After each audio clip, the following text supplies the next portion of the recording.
Hi guys, this is Kayla. And this is Becky with A Couple of Bees Read. Yes, and we also enjoy our weekly wine. What is our weekly wine, Becky? Today we have a Fieldhouse 301 Chardonnay. And I know we've had various Chardonnays put out by Scout and Cellar. I'm just not sure we've had this one before. So, let's see.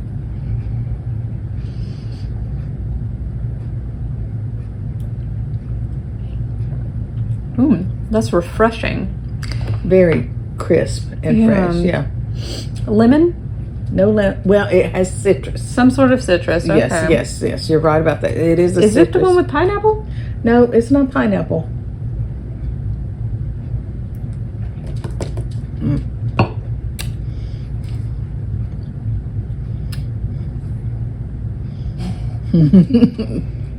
She's trying. It can't be orange. No, it's not orange.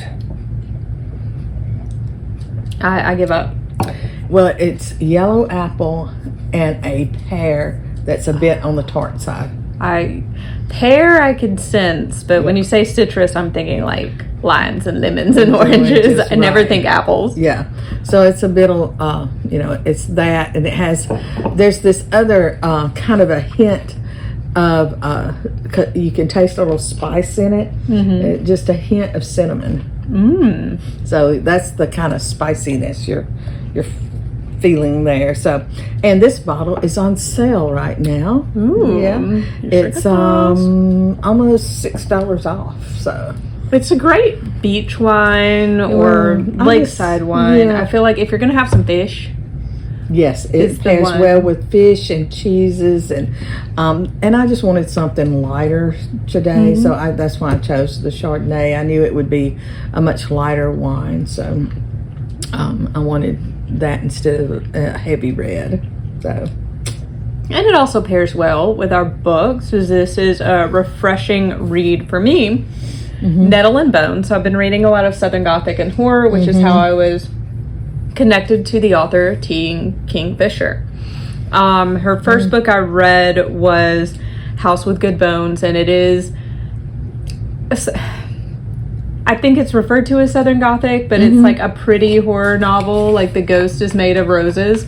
So yes, I remember you talking about that one. Yeah, that was very interesting. A very interesting read. Definitely sticks its toes in the sand of horror. Nettle and Bone, I was expecting sort of this dark fantasy, and what instead I was given was like, I'm obsessed with this author. If you guys don't know who this author is, you were deprived in your childhood. It's Diana Wynne Jones, to me one of the best children's authors of all time. She wrote the beloved classic Howl's Moving Castle. Oh yes, the book is better than the movie, and the movie is absolutely wonderful.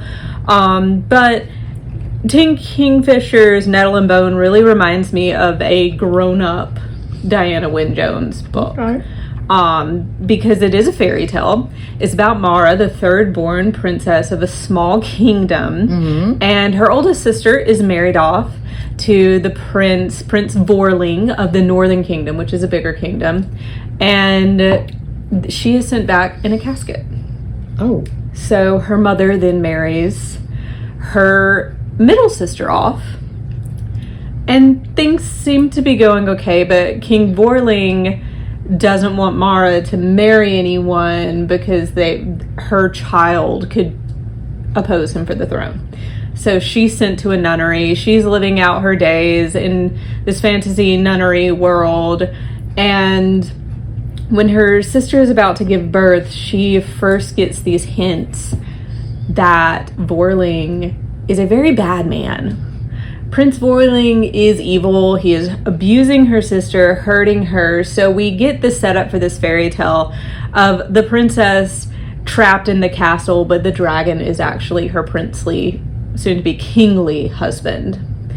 And the only person who could rescue her should not be her younger sister, who has no real talents, can't wield a sword, is not magical.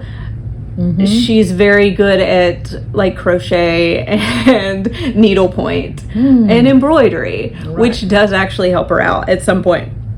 So she does what all heroes do and decides, I don't care that I have no talent for this. I'm going to set out on this quest and I'm going to save my sister.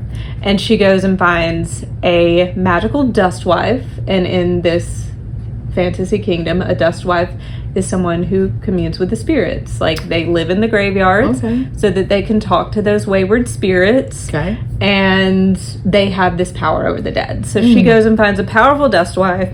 And the dust wife's like, sure, I'll help you if you complete 3 impossible tasks. And one is where the title of the book comes from, knitting a coat made of nettles. Which nettles are poisonous. Like, if not treated in the right way, they can make your skin blister and everything. So she still manages to do it, almost like loses a hand in the process because her hand's so swollen from weaving this nettle cloak. And the next task is to create a dog of bones. So she goes into this like wasteland part of their kingdom and creates Bone Dog.